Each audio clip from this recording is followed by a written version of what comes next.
तो दोस्तों किसी भी रिलेशनशिप को इफेक्टिवली काम करने के लिए, चलने के लिए, सक्सेसफुल होने के लिए बहुत ज़्यादा ज़रूरी है कपल्स के बीच में कम्युनिकेशन होना। यहाँ पे मैं कम्युनिकेशन में बातचीत करने के बारे में बात नहीं कर रहा हूँ, पर मैं यहाँ पे बात कर रहा हूँ एक कंसेप्ट के बारे में जिसका नाम है लव लैंग्वेजेस, यानी कि प्रेम की भाषा। और हर एक पर्सन है उसकी इंडिविजुअली कुछ लव लैंग्वेज होती है जिससे वो लव को एक्सेप्ट करने के लिए एग्री करता है, या उसकी वो जो लैंग्वेज है वो मोस्ट अंडरस्टूड लैंग्वेज होती है। और ज्यादातर ये होता है कि जो दो कपल्स है, जो मैरिड होते हैं, अनमैरिड होते हैं, रिलेशनशिप में होते हैं, उनके बीच में बहुत बड़ा मिसमैच होता है लव लैंग्वेजेस को लेकर, जहां पर बहुत सारे लोग इस वर्ड का यूज करते हैं कि कंपैटिबिलिटी का इशू है, पर वो कंपैटिबिलिटी का इशू कम होते हुए वो है लव लैंग्वेजेस का इशू। आपकी जो लव लैंग्वेज है उससे आप कंप्लीटली अनअवेयर हो, आपके पार्टनर की लैंग्वेज से भी आप अनअवेयर हो, इसलिए आपको ये नहीं पता होता कि आपको क्या क्या चीजें पसंद है। पार्टनर को तो पता ही नहीं कि आपको क्या पसंद है, इसलिए इतना सारा मिसमैच हो जाता है लव लैंग्वेजेस को लेके। इस वीडियो में हम जानेंगे जो 5 लव लैंग्वेजेस वो क्या है, आपको क्या जानना चाहिए इसके बारे में, अपने पार्टनर के बारे में, और कैसे आपका रिलेशनशिप बहुत ज्यादा बेहतर हो सकता है। दोस्तों मेरा नाम है गुरप्रीत सिंह महक लाइफ कोच। चलिए इस वीडियो को शुरू करते हैं। डॉक्टर गैरी चैपमैन की एक बुक है द 5 लव लैंग्वेजेस, जहां पे उन्होंने इसके बारे में बात की है कि आप उस बुक को भी खरीद कर एक बार पढ़ सकते हैं, पर इसमें मैं आपको संक्षेप में बताऊंगा कि आपको क्या क्या चीजें जानने की जरूरत है। तो पहली लव लैंग्वेज है वर्ड्स ऑफ एफर्मेशन, यानी कि अपना एप्रिसिएशन दिखाना स्पोकन वर्ड से, प्रेज से, तारीफ से, या एप्रिसिएशन से। जैसे कि फ्रीक्वेंटली अपने पार्टनर को ये बताना कि आप उनसे प्यार करते हो, वर्बली बोल के बताना, ये इस लव लैंग्वेज के अंदर आता है। ये अप्रिशिएट करना उनके जेस्चर्स को, उनके काम को, उन्होंने जो जो आपकी लाइफ के अंदर कंट्रीब्यूट किया है उसके अंदर उन्हें अप्रिशिएट करना, या उनकी तारीफ करनी, या उन्हें थैंक यू बोलना कि वो आपके लिए प्रेजेंट है, ये इस कैटेगरी की लव लैंग्वेज के अंदर आता है।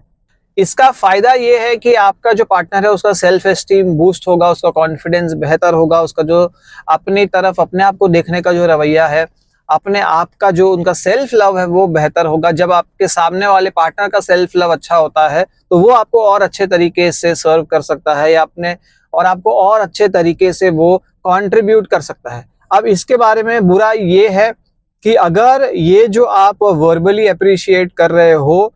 टोकन ऑफ वर्ड्स दे रहे हो, अगर ये जेन्युइन नहीं है, ये जेन्युइन साउंड नहीं करता है, तो इस तरह से फील होगा सामने वाले पर्सन को कि आप मैनिपुलेटिव हो रहे हो, आप सिंसियर नहीं हो, आप सीरियस नहीं हो। तो जो मेन एजेंडा है वो सामने वाले पर्सन को अप्रिशिएट करना, वो कहीं ना कहीं डाइल्यूट हो जाएगा, इसलिए जेन्युइनली अप्रिशिएट करना बहुत ज्यादा जरूरी है। सेकेंड लव लैंग्वेज है एक्ट्स ऑफ सर्विस, यानी कि जो एक्शन है वो स्पीक लाउडर देन वर्ड्स। इस तरह की चीजें करना अपने पार्टनर के लिए जहां पर उसे ये फील हो कि आप ट्रूली उसे अप्रिशिएट करते हो, इस तरह के एक्शंस करना। जैसे कभी घर का काम कर लिया, या खाने बनाने में हेल्प कर ली, या वो पर्सन के लिए कुछ स्पेशल आपने प्लान कर लिया। ये चीजें आती है कि एक्शन के थ्रू आप कैसे बताना चाहते हो अपने पार्टनर को आप ट्रूली उन्हें अप्रिशिएट करते हो। अब कैसे आपको यूज करना है कि आप हेल्प करिए अपने पार्टनर को वो टास्क करने के लिए, या इस तरह के एक्शन करो जो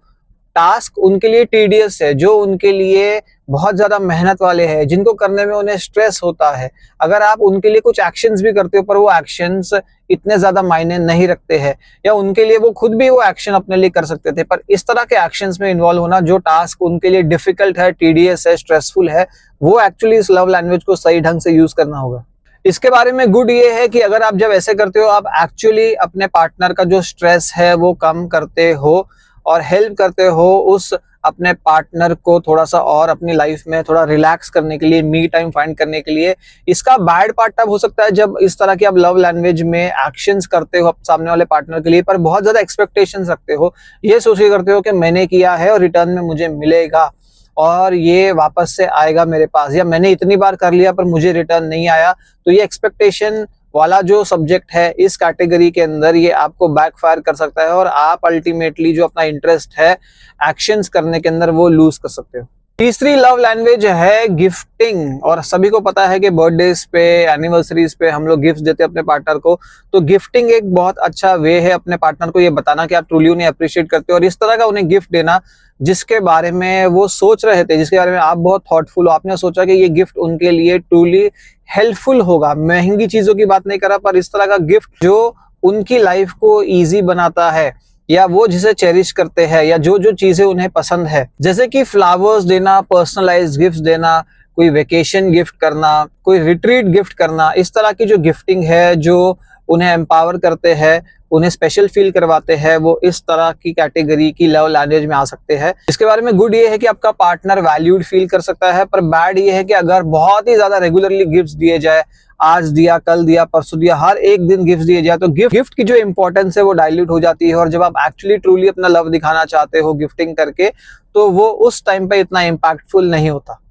चौथी टाइप की लव लैंग्वेज है क्वालिटी टाइम देना अपने पार्टनर को। इस तरह का टाइम देना जहां पे अनडिवाइडेड अटेंशन आप दे रहे हो, आप काम के अंदर उस टाइम पे नहीं हो, दोनों मोबाइल फोन यूज नहीं कर रहे हो, अपने पार्टनर के साथ ही उस टाइम पर बैठे हुए हो, कुछ इंपॉर्टेंट बातें कर रहे हो, कुछ मीनिंगफुल कन्वर्सेशंस कर रहे हो, कुछ शेयर्ड एक्टिविटीज कर रहे हो, कोई स्पोर्ट्स साथ में खेल रहे हो। तो इस तरह का टीम अप करके साथ में कुछ एक्टिविटीज साथ में करना, ये भी एक लव लैंग्वेज है अपने पार्टनर को अपना लव दिखाने के लिए। इसका गुड पार्ट ये है कि आपकी ये इमोशनल इंटीमेसी को स्ट्रॉन्ग करता है, आपके बॉन्ड को स्ट्रॉन्ग करता है। बैड पार्ट ये है कि अगर ये जो वी टाइम बहुत ही ज्यादा हो जाए, दिन भर रात आप अपने पार्टनर के साथ में ही हो, जहाँ पे पार्टनर की पर्सनल स्पेस या आपकी पर्सनल स्पेस इवेड हो रही है, तो एक बैलेंस स्ट्राइक करना बहुत ज्यादा जरूरी है कि दिन के अंदर कितना टाइम आप अपने पार्टनर को 1-to-1 इंडिविजुअली दोगे। ये भी लव लैंग्वेज आपके रिलेशनशिप को बेहतर बना सकती है। Fifth love language, last but not the least, है फिजिकल टच। किसी भी तरह का फिजिकल टच, किस करने के थ्रू, हग करने के थ्रू, हैंड होल्ड करने के थ्रू, कडल करने के थ्रू, ये सारे फॉर्म्स ऑफ जो फिजिकल इंटीमेसी है, ये हेल्प करते हैं बॉन्ड को और ज्यादा स्ट्रॉन्ग करने के लिए, आपके पार्टनर के अंदर सेफ्टी और सिक्योरिटी की फीलिंग लेके आने के लिए। पर याद रखिए इसके अंदर बैलेंस की बहुत ज्यादा जरूरत है। फिजिकल इंटीमेसी के अंदर भी बैलेंस की जरूरत है, जहाँ पे फिजिकल टच जो है आपके पार्टनर के कंफर्ट के हिसाब से होना चाहिए, उनके प्रेफरेंसेस के हिसाब से होना चाहिए। और जब म्यूचुअली डिसाइडेड हो कि दोनों के लिए किस लेवल का फिजिकल कंफर्ट है वो बहुत ज्यादा एक्सेप्टेबल है, तो ये लव लैंग्वेज बहुत मीनिंगफुली काम करती है, जहाँ पे आप किसी की भी प्राइवेसी इवेड नहीं कर रहे हो और आप किसी को फोर्सफुली किसी चीज के अंदर पुश नहीं कर रहे हो। अब कैसे यूज करें इस थ्योरी को? पहले तो आप पेन और पेपर लेकर लिखिए कि आपकी लव लैंग्वेज क्या है। जिस टाइम पे आपको पता चल गया कि इन पांचों में से एक या दो है जो आपको बहुत ज्यादा क्लोजनेस की फीलिंग देती है, आपको लगता है बहुत ज्यादा लव्ड और अप्रिशिएटेड, आपको लगता है बहुत ज्यादा सेफ एंड सिक्योर, आपको लगता है कि ये सही वे है मुझसे लव लैंग्वेज कम्युनिकेट करने का, तो पहले तो वो जानिए। सेकंड है आपके पार्टनर की लव लैंग्वेज को एक्सप्लोर करिए, उसे भी एक्टिविटी करने बोलिए। जब पता चल जाए कि दोनों की लव लैंग्वेज क्या है, और वो डिफरेंट हो सकती है, पर उसी तरीके से आप अपने पार्टनर को आपका जो अफेक्शन है वो ट्रांसफर कर सकते हो, और वो भी आपको ट्रांसफर कर सकते हैं अप्रिसिएशन, अफेक्शन, क्लोजनेस, लव, और जो भी उनकी फीलिंग्स है आपकी तरफ।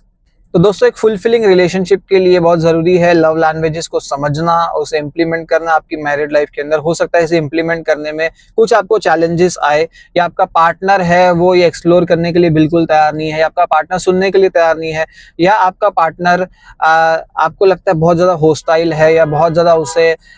हो सकता है कि अटैचमेंट के डिसऑर्डर्स हो, या अवॉइडेंट अटैचमेंट हो, जिसमें उसे लग रहा है कि वो लव लैंग्वेज एक्सप्लोर नहीं कर पा रहा है या वो रेसिप्रोकेट नहीं कर पा रहा। तो इस केस में काउंसलर, एक लाइफ कोच आपको हेल्प कर सकता है जानने के लिए रूट कॉज और ओवरकम करने के लिए आपके पार्टनर के, आपके खुद के इश्यूज और आपके बॉन्ड को और स्ट्रॉन्ग करने के लिए। तो दोस्तों ये वीडियो था इतने। अगर आपको वीडियो पसंद आए लाइक करिए, कमेंट करिए, शेयर करिए, सब्सक्राइब करिए चैनल को, और देखते रहिए लाइफ कोच।